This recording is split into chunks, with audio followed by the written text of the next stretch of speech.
नमस्कार मेरे क्लास 9 के प्यारे बच्चों, आप लोगों की क्लास 9 साइंस की बिल्कुल न्यू बुक एक्सप्लोरेशन आई है। इसका चैप्टर 2 ये आप देख सकते हो, cell the building block of life. ये वाला जो पूरा चैप्टर है, इस चैप्टर को यहाँ पर हम पूरा समझने वाले। एक बात सुनो, आपको एग्जाम में जो क्वेश्चन आएंगे ना, कई सारे बच्चे लोग सोचते हैं कि यदि हम ये लास्ट के क्वेश्चन अगर हम तैयार कर लेंगे, ये लास्ट वाले अगर हम एक्सरसाइज वाले लास्ट वाले अगर हम ये क्वेश्चन तैयार कर लेंगे, है ना, रिवाइज, रिफ्लेक्ट और रिफाइन, तो हमको अच्छे नंबर मिल जाएंगे। नहीं बच्चों, सीबीएसई का सिलेबस पूरी तरह चेंज हो चुका है। 2003 एनईएफ और एनसीईएफ, है ना, नई शिक्षा नीति, जो नई शिक्षा नीति आई है उसके तहत आपके जो क्वेश्चंस बनेंगे वो चैप्टर के अंदर से आपके क्वेश्चंस उठ करके आने वाले हैं, ठीक है ना। अब चैप्टर के अंदर से आपके क्वेश्चंस कैसे बन करके आएंगे पेपर में? What is the cells, cells क्या होते हैं, ये क्वेश्चन आपका टॉपिक उठ करके बन करके आ सकता है ना। Write the structure of a cell, है ना, cell membrane, what is the cell membrane, ठीक है ना। आपको इसके अंदर के क्वेश्चंस आपको बन करके आएंगे। प्यारे बच्चों, plasma, what is the plasma membrane, ठीक है ना, यहाँ पर प्लाज्मा मेम्ब्रेन लिखा है। तो प्यारे बच्चों, मैं आप लोग को बताने वाला हूँ, जो आपको जो क्वेश्चन बनेंगे वो चैप्टर के अंदर से बनेंगे और हमको चैप्टर पूरा बारीकी से समझना पड़ेगा, ठीक है ना। आप यहाँ पर देख सकते हो, यहाँ पर आपको यहाँ पर दो प्रकार के यहाँ पर आपको डायग्राम यहाँ पर आपको दिए है। ये हो गया पूरा डायग्राम, ये आपको पूरा चैप्टर को आपको बारीकी समझना पड़ेगा। तो प्यारे बच्चों, यहाँ पर हम क्या करेंगे, मैं आपको ये चैप्टर का पूरा बारीकी से समझाऊंगा भी, और समझाने के साथ साथ अगर कोई टॉपिक इंपॉर्टेंट लगेगा और ऐसा लगता है कि हमको उसके नोट्स बनाना चाहिए, तो हम उसके नोट्स भी बनाएंगे और तैयार करते हुए चलेंगे, ताकि हम एग्जाम में बिल्कुल, है ना, 100 में से 100% हम स्कोर कर सके और बिल्कुल हम बेस्ट तरीके से हम चैप्टर को समझ सके और सही तरीके से हम स्टडी कर सके। इसलिए हम डिटेल्ड में समझेंगे, एग्जाम के हिसाब से भी समझेंगे और नॉलेज के हिसाब से भी हम समझेंगे। तो चलिए, हमारे यहाँ पर जो चैप्टर 2 है इसकी हम शुरुआत करते हैं। चैप्टर 2 का यहाँ पर हमारा नाम है cell the building block of life. Cell, सबसे पहले प्यारे बच्चों में यहाँ पर समझेंगे सेल क्या होता है। देखिए, जैसे कि हमारा जो बॉडी होता है, ये हमारा बॉडी हो गया, ठीक है, हमारा जो बॉडी हो गया, हमारा बॉडी छोटे छोटे सेल से मिलकर के बनता है। किससे मिलकर के बनता है? सेल से मिलकर के बनता है। जैसे कि एक जो दीवार होती है, एक जो वाल होती है, ये दीवार आपने देखे हो, ये दीवार किससे मिलकर के बनती है? ये दीवार एक प्रकार से ईंट से मिलकर के बनती है। ये ईंट, है ना, जो ईंट होती है, जो ब्लॉक्स होते हैं, ईंट से मिलकर के जिस तरीके से दीवार बनती है, जो दीवार जिस प्रकार से ईंट से मिलकर के बनती है, उसी प्रकार चाहे वो ह्यूमन की बॉडी हो या पेड़ पौधे हो, ये जितनी भी चीज़ जीवित है, चाहे वो पेड़ पौधे हो, ह्यूमन हो, कैट हो, डॉग हो, हर किसी का जो बॉडी होता है, हर किसी का जो शरीर होता है, वो किससे मिलकर के बनता है? वो सेल से मिलकर के बनता है। सेल सबसे छोटी जो इकाई होती है, सबसे छोटा जो ब्लॉक होता है, सबसे छोटा जो ब्लॉक होता है वो सेल होता है। इसलिए हमारे चैप्टर का नाम क्या है? सेल। सेल, यहाँ पर आप देख सकते हो क्या है चैप्टर का नाम? सेल। सेल द बिल्डिंग का मतलब क्या होता है? निर्माण करना। बिल्डिंग का मतलब होता है बिल्ड करना, बनाना। ब्लॉक यानी होता है इकाई ऑफ लाइफ यानी जीवन के निर्माण की इकाई, जीवन को बनाने की इकाई। जैसे कि दीवार बनाने की इकाई ईंट होती है, उसी प्रकार कोई भी जो जीवन बनता है, जीवन किससे बनता है? जीवन सेल से बनता है, क्योंकि सेल जो होती है वो एक प्रकार का जीवित होती है, ठीक है ना, जीव होती है। सेल भी एक प्रकार की जीव होती है, जिंदा होती है, उसके अंदर भी जान होती है ना। और उसी प्रकार बहुत सारी सेल्स से मिलकर के पूरी बॉडी का निर्माण होता है। हम यहाँ पर ये चैप्टर 2 यहाँ पर हम पूरा समझने वाले हैं और चैप्टर 2 यहाँ पर हम पूरा एक्सप्लेन करने वाले हैं न्यू एनसीईआरटी का। अब देखो यहाँ पर थिंक इट ओवर, हम पूरा समझेंगे प्यारे बच्चों ना। अब थिंक इट ओवर का मतलब क्या है? यहाँ पर हम समझने वाले क्या इस चैप्टर में हम क्या समझने वाले, समझो, है ना। देखो ना, where does a cell come from, ये सेल जो होती है, जो कोशिका होती है, जो सेल होती है जिससे हमारी बॉडी बनती है, ये कम फ्रॉम, ये आती कहाँ से है? ये कहाँ से आती है? ये कैसे बन जाती है? दूसरा, हाउ हैव टेक्नोलॉजिकल, है ना, interventions facilitated the creation of new knowledge in understanding the work beyond the necked आई। आप देख सकते हो, नेक्ड आई का मतलब होता है नंगी आंखों से, नेक्ड आई का मतलब होता है नंगी आंखों से दुनिया को समझने में नए ज्ञान का निर्माण को कैसे सुगम बनाया। ठीक है ना, हम लोग खुली आंखों से भाई कोशिका को देख पा रहा है, किसके जरिए देख पा रहा है, जो बड़े बड़े लेंस होते हैं, बड़े बड़े जो सूक्ष्मदर्शी होते हैं, है ना, वो लेंस के माध्यम से, है ना, सूक्ष्मदर्शी के माध्यम से हम क्या कर पा रहे हैं, कोशिका को हम देख पा रहे हैं। अगला, how is the cell structure, cell का जो स्ट्रक्चर कैसा होता है, सेल के अंदर क्या होता है और क्या नहीं होता है। And functional unit of life, functional unit of life का मतलब ये होता है, फंक्शनल मतलब कैसे फंक्शनल करती है, कैसे काम करती है। यूनिट ऑफ लाइफ, लाइफ की यूनिट क्या है, कोशिका, ये कोशिका जो है वो कैसे काम करती है। How does a cell multiply, और सेल मल्टीप्लाई कैसे होती है। आपने देखे होंगे जो जब बच्चा जन्म लेता है, जब बच्चा पैदा होता है वो छोटा सा होता है, और फिर समय बीतने के साथ हम कितने बड़े हो जाते हैं, तो जो कोशिका होती है, जो सेल होती है, वो डबल होती है, फिर डबल से फिर 4 होती है, फिर 4 से 8 होती है, इस प्रकार से वो मल्टीप्लाई होती है। तो किस प्रकार से सेल मल्टीप्लाई होती है, यहाँ पर ये मैं पूरा समझने वाले, बारीकी से हम एक एक चीज़ यहाँ पर हम समझेंगे, हर एक चीज़ समझेंगे। चलिए, तो यहाँ पर हम इसको समझते हैं डेप्थ में जा करके। तो हम यहाँ पर इस चैप्टर को पूरा डेप्थ में समझेंगे, आप लोग भी इस चैप्टर को समझिए डेप्थ में ना।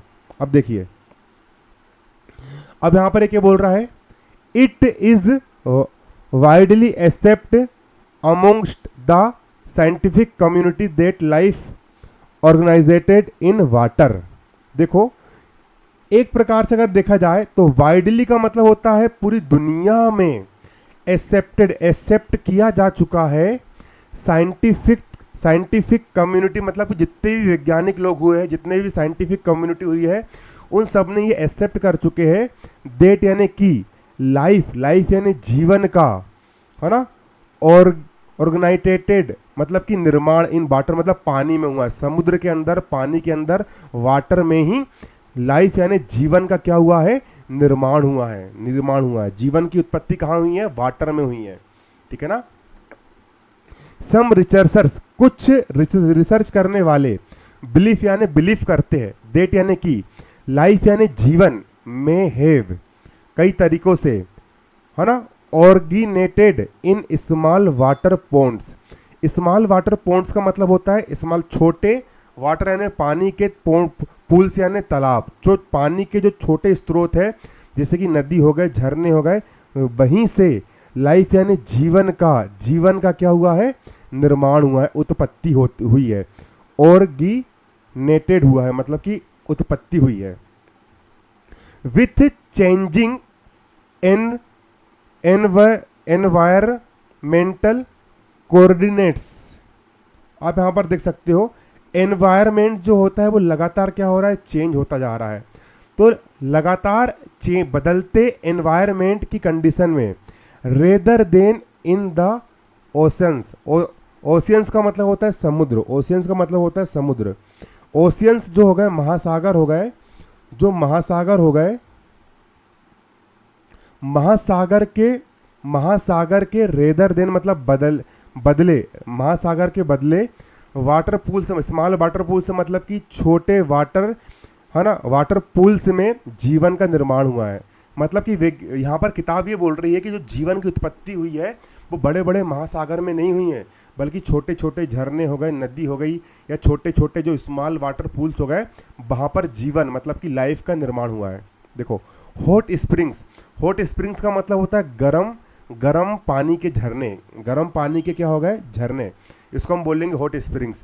आपने देखा होगा हमारे इधर मध्य प्रदेश में छिंदवाड़ा ज़िले में भी एक अमोनी समोनी करके है, वहाँ पर भाई ज़मीन से गर्म पानी निकलता है, और पानी इतना गर्म निकलता है कि तुम उसमें जाके नहा सकते हो और जल भी सकते हो, गर्म पानी ज़मीन से निकल रहा है। तो इस प्रकार के जो हॉट स्प्रिंग्स होते हैं आर एग्जाम्पल, ये एक प्रकार के एग्जाम्पल है ऑफ सच एनवायरमेंट्स, है ना, कुछ ऐसे एनवायरमेंट्स के एग्जाम्पल है ना, गर्म पानी के झरने की, जहाँ से जीवन बना होगा।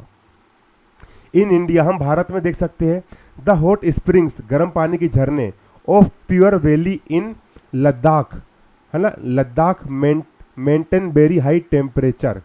मतलब कि लद्दाख जो है, लद्दाख का जो प्योर वैली इलाका है, वहाँ पर हॉट स्प्रिंग्स मतलब गर्म पानी के झरने हैं जो मेंटेन करते हैं वेरी हाई टेम्परेचर, मतलब कि बहुत ज़्यादा हाई टेम्परेचर को वो मेंटेन करते हैं, वो पानी के झरने, है ना।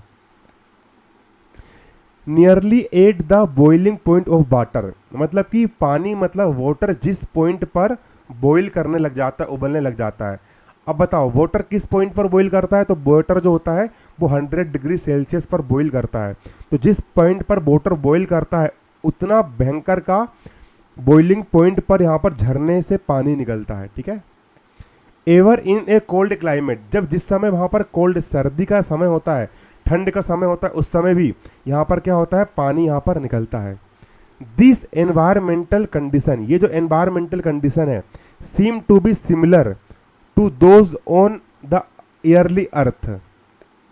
ईयरली अर्थ का मतलब होता है जब पृथ्वी का शुरू में निर्माण हुआ होगा, जब पृथ्वी है ना, पृथ्वी शुरू हुई होगी अबाउट 3.5 बिलियन ईयर्स एगो, मतलब 3.5 बिलियन, बिलियन का मतलब होता है अरब, 3.5 अरब ईयर्स एगो मतलब साल पहले। आज से 3.5 बिलियन साल पहले, अरब साल पहले, जब अर्थ मतलब पृथ्वी का क्या हुआ था, निर्माण हुआ था, पृथ्वी का निर्माण हुआ था, तो उस समय भी यही कंडीशन थी, मतलब कि इसी तरह जो पानी था, पानी बिल्कुल उबल रहा था।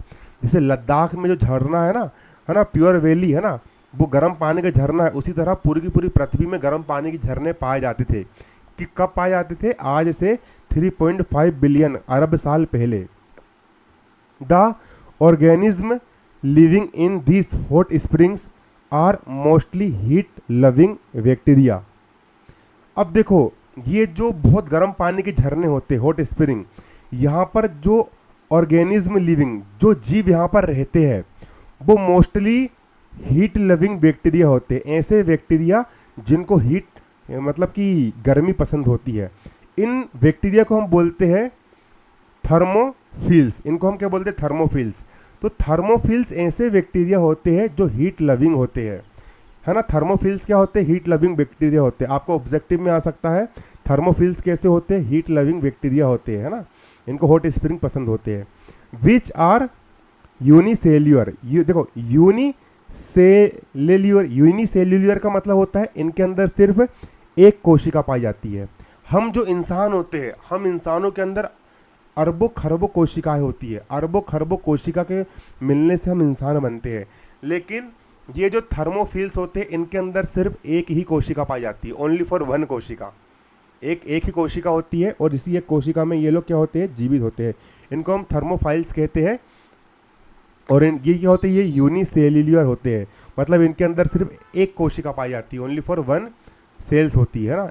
यूनि मतलब एक ही सेल्स होती है। थर्मोफिल्स में क्या होते हैं, यूनिसेल्यूलर होते हैं। अब देखो scientist from the Birbal Sahni institute. अब हमारे भारत देश में बीरबल साहनी इंस्टीट्यूट एक प्रकार का इंस्टीट्यूट है।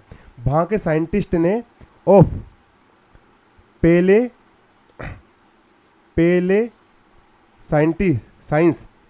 पहले साइंस लखनऊ स्टडीड, है ना। यहाँ पर लखनऊ में क्या करी गई है ना। पहले साइंस का मतलब होता है प्राचीन विज्ञान का, जहाँ पर खोज की जाती है ना, लखनऊ में। स्टडीड का मतलब होता है कि वहाँ पर अध्ययन किया गया, वहाँ पर स्टडी की गई। दिस हॉट स्प्रिंग, ये जो गर्म पानी के झरने होते हैं, and found that calcium carbonate, ये जो गर्म पानी के जो झरने होते हैं ये कैल्शियम कार्बोनेट से बने होते हैं। किससे बने होते हैं, कैल्शियम कार्बोनेट इनके चारों ओर पाया जाता है। इनके गर्म पानी के झरने के चारों ओर क्या पाया जाता है, कैल्शियम कार्बोनेट। जैसे कि संगमरमर का पत्थर हो गया, वो भी कैल्शियम कार्बोनेट होता है। चूना पत्थर हो गया, ये भी कैल्शियम कार्बोनेट होता है। तो इस प्रकार का जो पहाड़ी चूना होता है कैल्शियम कार्बोनेट, ये गर्म पानी के झरने के अराउंड दम मतलब चारों ओर क्या होता है, फोम्ड मतलब पाया जाता है। दिस डिपॉजिट्स में have protected yearly organic modules from harmful radiation and extreme conditions, and they may have also helped in the formation of the first protective membrane, the barrier that defines a cell, है ना। ये जो calcium carbonate गर्म पानी के झरने के चारों ओर जम जाता है ना। इसी प्रकार जब पृथ्वी आज से 3.5 अरब साल पहले जब पृथ्वी का निर्माण हुआ था, तो उस समय भी जब सभी तरफ गर्म पानी के झरने पाए जाते थे, जब जीवन बन रहा था, तो ये जो कैल्शियम कार्बोनेट था, ये कैल्शियम कार्बोनेट ने क्या किया, है ना, कैल्शियम कार्बोनेट ने अणुओं के हानिकारक विकिरण और चरम स्थितियों से बचाया होगा, और पहली सुरक्षात्मक झिल्ली यानी वह बाधा जो कोशिका को परिभाषित करती निर्माण में मदद की होगी। देखो ना, देखो जैसे कि ये जो गर्म पानी के झरने होते हैं, ये गर्म पानी के झरने गर्म पानी निकल रहे, तो उनके चारों ओर क्या काय की परत बन जाती है, कैल्शियम कार्बोनेट की यहाँ पर मोटी परत बन जाती है कैल्शियम कार्बोनेट की मोटी परत।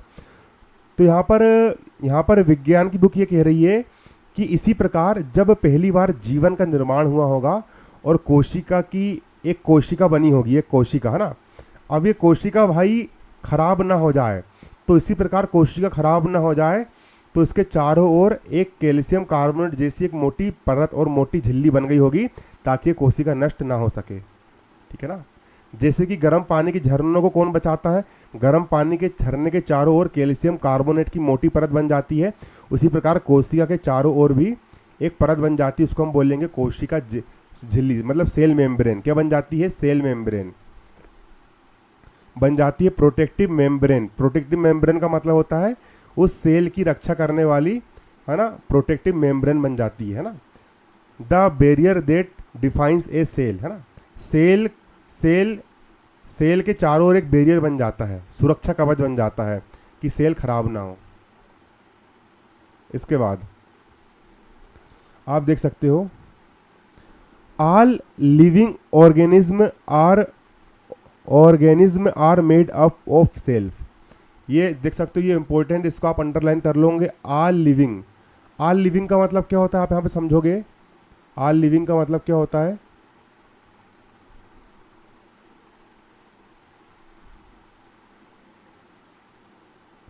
ऑल लिविंग का मतलब क्या होता है, देखो ये लिखा है, all living organism are made up of cells. इसका मतलब ये होता है, आप यहाँ पर देख सकते हो, ऑल लिविंग मतलब कि जितने भी, लिविंग मतलब कि जिंदा, जो जीवित है, जिंदा, ऑर्गेनिज्म मतलब जीव होते हैं, आर मेड अप सेल्स, वो सेल्स से बने होते हैं। तुम्हारा शरीर भी सेल्स से बना है, मेरा शरीर भी सेल्स से बना है, एक कुत्ता का शरीर भी सेल्स से बना है, जो पेड़ पौधे होते हैं उनका, पेड़ पौधे का स्ट्रक्चर, शरीर भी सेल्स से बना है। तो जो कोई भी लिविंग मतलब जीवित है, जिंदा है, वो किससे बना है, वो सेल्स से मिलकर के बना है। The cell represents the basic level of which life exist. Cell जो होता है एक प्रकार का जो क्या होता है, सेल होता है, आप देख सकते हो,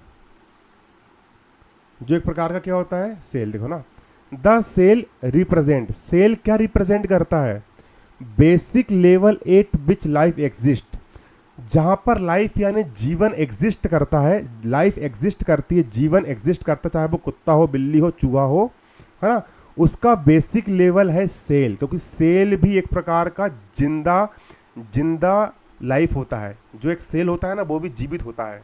जैसे तुम जिंदा हो, मैं जिंदा हूँ, एक कुत्ता जिंदा है, पेड़ पौधे जिंदा है, उसी प्रकार एक सेल भी जिंदा होता है। जो सेल होता है वो सबसे छोटा बेसिक लेवल का एक ऐसा चीज है जो जहाँ पर क्या होता है, लाइफ एग्जिस्ट करता है। सम ऑर्गेनिज्म, कुछ जीवन, सच एस बैक्टीरिया, जैसे कि बैक्टीरिया हो गए। बैक्टीरिया समझते हो आप लोग ब्रेड देखना, ब्रेड कुछ समय बाद खराब हो जाती है, फफूंद फंगस लग जाती है, फफूंद, वो बैक्टीरिया होती है। बहुत सारे बैक्टीरिया मतलब छोटे छोटे बैक्टीरिया होते हैं, छोटे छोटे जीव होते हैं, है ना, बैक्टीरिया। और ईस्ट का मतलब होता है ब्रेड में ईस्ट लग जाती है, फंगस लग जाती है। Yeast consist of only one cell, इनके अंदर सिर्फ एक सेल होती है। हम जो इंसान होते हैं, जो कुत्ते बिल्ली जीव जानवर जंतु होते हैं, जो पेड़ पौधे होते हैं, हमारे अंदर हजारों करोड़ों सेल्स होती है। लेकिन जो बैक्टीरिया होते हैं और जो ईस्ट होती है, इनका जो बॉडी होता है वो सिर्फ एक सेल से बनता है। कितने सेल से मिलकर बनता है, ओनली वन सेल से मिलकर के बनता है, इसलिए इसको हम यूनिसेल्यूलर बोलते हैं। वाइल अदर्स लाइक प्लांट्स, जैसे कि प्लांट्स हो गए, फिश यानी मछली हो गई, बर्ड्स यानी पक्षी, बर्ड्स हो गए, ह्यूमंस मतलब कि हम इंसान हो गए, आर मेड अप, हम बनते हैं of millions of cell, millions मतलब कि अरबों खरबों सेल्स से मिलकर के बनते हैं। तो फिश हो गई, वर्ड्स हो गया, ह्यूमंस हो गया, हम मल्टी सेल्यूलर है। और जो बैक्टीरिया हो गया और यीस्ट हो गया, ये क्या होते हैं, ये यूनिसेल्यूलर होते हैं। तो आपको यहाँ पर ये याद रखना पड़ेगा प्यारे बच्चों, आपको यहाँ पर ये याद रखना पड़ेगा, आपको नोट करना पड़ेगा कि जो यीस्ट होते हैं और जो बैक्टीरिया होते हैं ये क्या होते हैं, ये यूनिसेल्यूलर होते हैं, इनके अंदर सिर्फ वन सेल पाई जाती है। और हम जो फिश होते हैं, वर्ड्स होते हैं, ह्यूमंस होते हैं, हमारे अंदर मिलियंस ऑफ सेल्स होती है। और हम क्या होते हैं, हम मल्टी सेल्यूलर होते हैं। ठीक है, इस प्रकार से। अब देखो वर्क टुगेदर, और हमारे अंदर मिलियंस ऑफ सेल्स, हमारे शरीर के अंदर मिलियन सेल एक साथ वर्क करती है, एक साथ काम करती है। एक group of similar sales performing similar functions from tissue. अब आपको यहाँ पर ये याद रखना है, इससे आपका क्वेश्चन बन जाएगा, आपका पेपर में क्वेश्चन बनेगा what is tissue, what is tissue question बनेगा प्यारे बच्चों। आप लोग का क्या बनेगा क्वेश्चन, क्वेश्चन आपके यहाँ पर एक तैयार होगा, व्हाट इज टिश्यू, है ना, व्हाट इज टिश्यू। आपके यहाँ पर एक क्वेश्चन बनेगा व्हाट इज टिश्यू। तो टिश्यू किससे बनता है, देखो यहाँ पर ये लिखा है, आप देख सकते हो, एक ग्रुप ऑफ सिमिलर सेल। अब बहुत सारे सेल से मिल करके, सिमिलर मतलब एक जैसे, सिमिलर सेल का ग्रुप, जब बहुत सारे एक जैसे सेल्स एक साथ क्या करते हैं, परफॉर्म करते हैं, मतलब काम करते हैं, तो बन जाता है एक टिश्यू। एक क्या बन जाता है, टिश्यू। मैं आपको समझा रहा हूँ, सबसे छोटा होता है शेल, सबसे छोटा होता है शेल, ये शेल, ये शेल, ये cell, cell cell cell cell cell cell cell cell cell cell cell cell. अब बहुत सारी जो सेल है, जब ये एक साथ मिल कर के काम करती है, एक साल मिलकर काम करती है, तो ये सेल का झुंड, ये सेल का जो ग्रुप होता है, ये बन जाता है टिश्यू। ये क्या बन जाता है, ये बन जाता है टिश्यू। बहुत सारे सेल्स से मिलकर क्या बन जाता है, टिश्यू बन जाता है। क्या बन जाता है, टिश्यू। आया समझ में। अब different tissue are organised to form of organ and several organ works together to form organ system. अब इसका मतलब यहाँ पर ये है,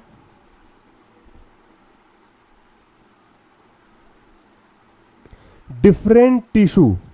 अब डिफरेंट मतलब कि अलग अलग टिश्यू, अब अलग अलग tissue are organised to form और ऑर्गन। अब अलग अलग टिश्यू जब एक साथ मिलकर काम करते हैं तो ऑर्गन्स बनता है। ऑर्गन का मतलब होता है हमारे शरीर का एक अंग बनता है, हमारे शरीर का एक अंग बनता है। देखो अब एक टिश्यू ये हो गया, ये दूसरा टिश्यू हो गया, इसके अंदर भी बहुत सारी क्या है, शेल है, इसके अंदर भी बहुत सारी शेल है, इसके अंदर बहुत सारी क्या है, सेल है। ये तीसरा टिश्यू हो गया, ये चौथा टिश्यू हो गया, ये पांचवा टिश्यू हो गया। अब बहुत सारे टिश्यू जब एक साथ मिलकर के काम करते हैं तो हमारे शरीर का एक अंग बन जाता है, हमारे शरीर का एक अंग बन जाता है। अंग, ऑर्गन का मतलब होता है जैसे कि हार्ट, HEART, हार्ट। हार्ट भी एक प्रकार का ऑर्गन है ना। हमारी शरीर की नाक हो गई, नाक भी एक प्रकार का ऑर्गन है। किडनी भी एक प्रकार का ऑर्गन है। तो ये जो ऑर्गन होते हैं जैसे कि हार्ट हो गया, नाक हो गया, किडनी हो गया, लीवर हो गया, ये बहुत सारे टिश्यू से मिलकर के बनते हैं, है ना। और ये टिश्यू एक साथ काम करते हैं। और टिश्यू के अंदर होती है सेल्स, टिश्यू के अंदर क्या होती है, सेल्स होती है। तो आपको यहाँ पर समझ में आ गया होगा, सबसे छोटा होता है टिश्यू, सबसे छोटा होता है आपका सेल। ये छोटे छोटे सेल हो गए। सेल्स के आपस में बहुत सारे सेलों के ग्रुप के आपस में मिलने से बन जाता है आपका टिश्यू, और बहुत सारे टिश्यू के आपस में मिलने से बन जाता है आपका एक ऑर्गन। ऑर्गन मतलब बॉडी का एक अंग, जैसे कि हार्ट हो गया, लीवर हो गया, नाक हो गया, है ना, ये बन जाता है ना। ये बोल रहा ना डिफरेंट टिश्यू, बहुत सारे टिश्यू आर ऑर्गेनाइज, जब साथ में ऑर्गेनाइज करते हैं तो वो बन जाता है ऑर्गन, मतलब कि अंग बन जाता है। एंड सेवरल ऑर्गन, और जब बहुत सारे ऑर्गन्स वर्क टुगेदर, जब एक साथ वर्क करते हैं तो बन जाता है ऑर्गन सिस्टम। तो एक पूरा ऑर्गन सिस्टम बन जाता है, हमारा पूरा शरीर बन जाता है। जब बहुत सारे अंग एक साथ काम करते हैं तो ऑर्गन सिस्टम मतलब कि अंग का सिस्टम, तंत्र बन जाता है। सच अस नेजल पोर्स, नेजल पोर्स का मतलब होता है, नेजल मतलब नाक के पोर्स छिद्र। तुम्हारे नाक के अंदर 2 गड्ढे है ना, उंगली डाल के देखो ऐसा, उंगली तुम्हारे नाक के अंदर 2 गड्ढे है। तो नाक के अंदर ये जो 2 गड्ढे है ना, ये क्या है, ये एक प्रकार का आपका ऑर्गन है। ये क्या एक प्रकार का आपका ऑर्गन है ना। नेजल केविटी, नेजल केविटी का मतलब होता है नासा गुहा। नाक के अंदर जो एक पूरी नली अंदर गई है उसको हम बोलेंगे नेजल केविटी। ये भी क्या है, ये भी एक प्रकार का आपका ऑर्गन सिस्टम है ना, है ना, है ना। इसके बाद ट्रेचिया एंड लंग्स, लंग्स का मतलब होता है आपके लंग्स यानी फेफड़े, ये भी एक प्रकार का ऑर्गन सिस्टम है। From respiratory system, respiratory system, respiratory system का मतलब होता है पूरा सांस लेने वाला पूरा सिस्टम। नाक हो गया, नली हो गई, 2 फेफड़े हो गए जो तुम सांस ले रहे हो, एक ये पूरा क्या है, ये आपका ऑर्गन सिस्टम है। क्या है, ऑर्गन सिस्टम। और किससे मिलकर के बना है, ये मिलकर के बना है ऑर्गन से। और ऑर्गन किससे मिलकर के बना है, टिश्यू से। और टिश्यू किससे बना है, सेल से बना है। तो आपको यहाँ पर ये समझ में आ गया होगा, ठीक है ना। अब यहाँ पर आप देख सकते हो, even when cell are organised into tissue, cell जो होती है ना, सेल किस में होती है, सेल ऑर्गेनाइज्ड होती है इनटू टिश्यू। सेल जो होती है वो सेल आपस में मिलकर के टिश्यू बनाती है, और टिश्यू से बनता है ऑर्गन्स, और ऑर्गन से बनता है organ system. To the cell remains the fundamental unit of structure. फिर भी जो सेल होती है, सेल मतलब जो कोशिका होती है, सेल जो होती है सबसे छोटी यूनिट, ये फंडामेंटल यूनिट है structure in all living organism. जितने भी लिविंग ऑर्गेनिज्म हैं, जितने भी हम जीवित लोग हैं, लिविंग ऑर्गेनिज्म का मतलब होता है जीवित लोग है, जीवित जीव है, कुत्ता, बिल्ली, गधा, घोड़ा, ये जितने भी जीवित ऑर्गेनिज्म हैं, हम सभी जीवित प्राणियों में, है ना, सबसे छोटी स्ट्रक्चरल इकाई क्या होती है, सेल होती है। क्या होती है, सेल होती है। यहाँ पर ये बताया गया है ना, ठीक है। दिस मेक्स अस वंडर, ये एक प्रकार का वंडर है, एक प्रकार का चमत्कार है। हाउ सच टीनी सेल्स, एक छोटी छोटी सी टीनी सी cells perform so many different activity. सोचो देखो, एक छोटी छोटी सी सेल्स एक साथ मिलकर के कितनी खतरनाक एक्टिविटी कर लेती। हम सांस ले रहे हैं, सांस अंदर जा रही है, फेफड़े में जा रही है, फिर ब्लड में ऑक्सीजन घुल जा रही है, फिर ब्लड से ऑक्सीजन निकल के सेल के अंदर जा रही है, फिर कार्बन डाइऑक्साइड बन रही है, हमारे शरीर के अंदर खून बह रहा है, ब्लड फ्लो हो रहा है, हम जिंदा है, हम बोल पा रहे हैं। ये सब हम किससे कर पा रहे हैं भाई, ये सब हमारे शरीर की छोटी छोटी सेल्स कर रही है। तुम अभी ये वीडियो को देख रहे हो, तुम्हारे आँख जो है, तुम्हारी आई जो है, वो भी छोटे छोटे सेल से मिलकर के बनी है। तुम वो सेल देखो कैसा काम कर रही है, तुम मोबाइल से कैप्चर करके तुम्हारे दिमाग तक पूरा ज्ञान पहुंचा दे रही है।